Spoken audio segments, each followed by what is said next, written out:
இந்த வீடியோவில் சிக்கன் மோமோஸ் எப்படி வீட்டிலே ரொம்ப ஈஸியாக பண்ணுறதுன்னு சொல்லிட்டு பார்க்கலாம்.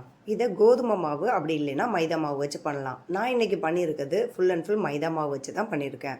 1 கப் மைதா மாவு எடுத்திருக்கேன். அதை தண்ணி சேர்த்து நல்லா சப்பாத்தி மாவு பதத்துக்கு நல்லா திரட்டி எடுத்துக்கோங்க. திரட்டி வச்சுருக்க மாவுலேருந்து சின்ன உருண்டையாக எடுத்து அதை சப்பாத்தி மாதிரி நல்லா தேய்ச்சி எடுத்துக்கலாம். தேய்ச்ச மாவு திக்காகவும் இல்லாமல் தின்னாகவும் இல்லாமல் பார்த்துக்கோங்க.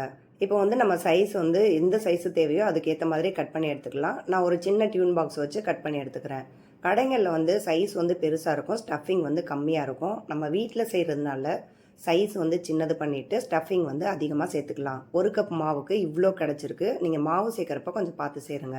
சிக்கனை வேக வச்சு எலும்பு நீக்கிட்டு அதை மிக்சியில் போட்டு பல்ஸ் கொடுத்து எடுத்து வச்சுருக்கேன். இதை ஒரு மிக்சிங் பவுலுக்கு மாற்றிக்கலாம். கூடவே பொடியாக கட் பண்ணி வச்சுருக்க பச்சை மிளகாய், கொத்தமல்லி, வெங்காயம், சோயா சாஸ், இஞ்சி பூண்டு பேஸ்ட்டு, உப்பு இதெல்லாம் சேர்த்து நல்லா மிக்ஸ் பண்ணிக்கிறேன். நீங்கள் இது எல்லாத்தையும் வதக்கிட்டு பண்ணணும்னு நினச்சிங்கன்னா கடையில் கொஞ்சமாக எண்ணெய் சேர்த்துட்டு இது எல்லாத்தையும் போட்டு வதக்கிட்டு லாஸ்ட்டில் red chilli powder, garam masala சேர்த்துக்கலாம்.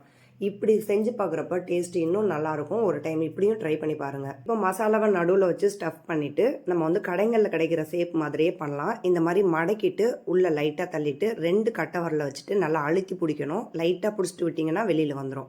ஸோ 2 கட்டை வரலையுமே நல்லா டைட் பண்ணிக்கோங்க. இப்படியே சுற்றி டைட் பண்ணிக்கிட்டே போனீங்க அப்படின்னா அது நல்ல ஷேப் உங்களுக்கு சூப்பராக கிடைக்கும்.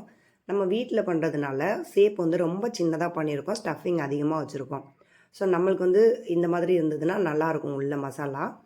ஸோ இந்த மாதிரி பண்ணிவிட்டு லாஸ்ட்டில் சுருட்டிடுங்க. மசாலா இப்போ வெளியிலே வராது. சூப்பராக ஃபில் ஆயிடுச்சு. இப்போ நான் வேக வைக்க போகிற பிளேட்டில் எண்ணெய் தடவிட்டு இது எல்லாத்தையுமே நல்லா அரேஞ்ச் பண்ணிடுறேன். நீங்கள் இட்லி பாத்திரத்தில் கூட பண்ணலாம். இப்போ பாத்திரத்தில் தண்ணி நல்லா கொதிச்சிட்டு இருக்கு. இதை வச்சுட்டு நான் ஒரு 20 மினிட்ஸுக்கு நான் வேக வைக்க போகிறேன். 15 to 20 மினிட்ஸ்க்குள்ள உங்களுக்கு சூப்பராக கிடச்சிருச்சு பாருங்கள். நீங்களும் இதே மாதிரி ட்ரை பண்ணி பார்த்துட்டு எப்படி இருந்ததுன்னு சொல்லுங்கள். நெக்ஸ்ட்டு என்ன மாதிரியான வீடியோஸ் வேணுங்கிறதையும் கமெண்ட்டில் சொல்லுங்கள். தேங்க்யூ.